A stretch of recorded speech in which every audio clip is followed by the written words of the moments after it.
Olá! Gramática portuguesa. Parece um bicho de sete cabeças, não é?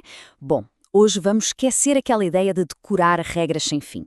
Em vez disso, que tal tratar a língua como, sei lá, um código secreto, um quebra-cabeças super interessante que, olhem, juntos vamos decifrar. E fica a pergunta no ar. Será que dá para dominar um tema assim tão complexo em 5 minutos? É uma ideia e tanto, não é? Quase parece bom demais para ser verdade. Sendo bem direto, não. Não dá.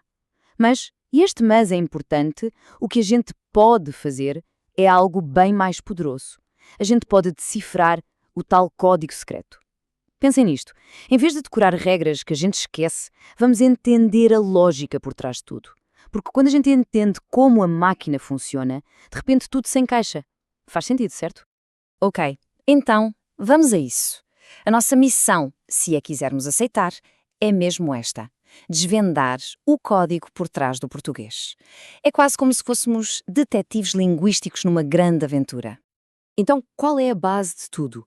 O DNA de quase toda a frase em português é esta sequência bem simples e previsível. Sujeito, depois o verbo e, por fim, o complemento. Tipo, eu comprei uma bicicleta. Simples, direto ao ponto.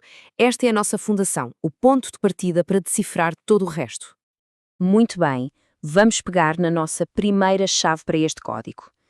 Em português, a posição de uma palavra numa frase nunca é por acaso, acreditem. É uma escolha que tem consequências. O sítio onde a gente põe uma palavra pode literalmente virar a mensagem de cabeça para baixo. Olhem só para isto. A gente tem aqui três frases que são quase iguais. A única coisa que muda, a posição de uma palavrinha, até. Na primeira, até o padre riu de mim. O choque está em quem riu. Puxa, até o padre. Uau! Na segunda, o padre até riu de mim. O foco já é a ação. Ele podia ter ignorado, mas não, ele até riu. E na terceira, o padre riu até de mim. Bom, aí a piada sou eu. O padre riu de tudo, e inclusive é de mim. Estão a ver? Mesmas palavras, três significados totalmente diferentes. É a prova viva de que a posição é tudo. Certo, segunda chave na mão. Esta revela uma das coisas mais dinâmicas do português. Certas palavras são verdadeiros camaleões. Elas mudam de forma, de função, dependendo de onde e como são usadas. São verdadeiras metamorfas. E para ilustrar, temos este slogan famosíssimo que já deve ter feito muita gente pensar. A cerveja que deixe redondo. Espera aí. A cerveja é feminino, redondo é masculino. À primeira vista, parece um erro de palmatória, não é? Mas será que é mesmo um erro? O que é que se passa aqui afinal? E aqui está o grande segredo. Redondo não está a falar da cerveja em si. Não é um adjetivo para cerveja. Está a falar do modo como ela desce. Desce redondo. Ou seja, a palavra redondo deixou de ser um adjetivo e passou a funcionar como um advérbio. E a regra de ouro dos advérbios: são invariáveis, não mudam, nem em género, nem em número. Por isso é que não precisa de concordar com cerveja. A palavra simplesmente transformou-se. É o camaleão em ação. E claro, isso não acontece só com o redondo. Pensem na palavra mais. Como é que a gente sabe quando é uma coisa ou outra? É fácil. Tentem pôr no plural. Se a palavra mais não mudar e estiver a modificar um verbo ou um adjetivo, é um advérbio. Agora, se puder mudar, como em mais pessoas, mais coisas, aí já estamos a falar de um pronome. É um truque super simples e eficaz para descobrir a função da palavra. E chegamos à nossa terceira e última chave mestra. Preparem-se porque esta é sobre magnetismo. Sim, é isso mesmo.